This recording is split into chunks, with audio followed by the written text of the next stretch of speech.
Yan mga idol, kalalabas lang natin sa pier mga idol. Yan, binabaybay na natin mga idol yung routine. Ayan, medyo banda dyan sa malapit sa pier 16 mga idol ay wala pang traffic.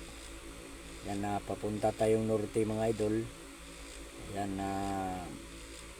binidyo lang natin yan mga idol kasi tingnan natin kung parahin tayo ng timbangan.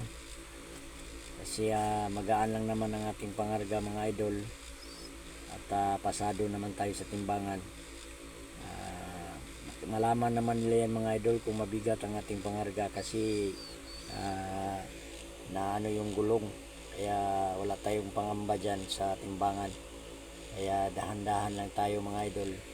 Kasi yan o, maraming mga motor mga idol dikit sa'yo. Kaya dubli ingat talaga. Kaya pag dyan sa routine mga idol ay talagang dubli ingat ka dyan kasi yung mga motor dyan ay biglang sulpot sa harapan mo o sa gilid mo. Kaya yan mga idol, makikita nyo dyan mga idol dyan sa unahan. Yan, may timbangan dyan. Tingnan natin kung paparahin ba tayo dyan. Yan na mga idol. Yan na, malapit na mga idol. Lala, wala lang mga idol, tiningnan lang tayo. Yan, nakala ko parahin tayo mga idol eh. Yan, babay sa inyo mga idol, timbangan.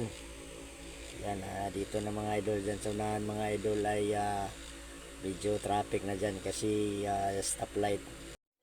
Yan, maraming salamat mga idol sa panonood ng ating vlog. Bye bye.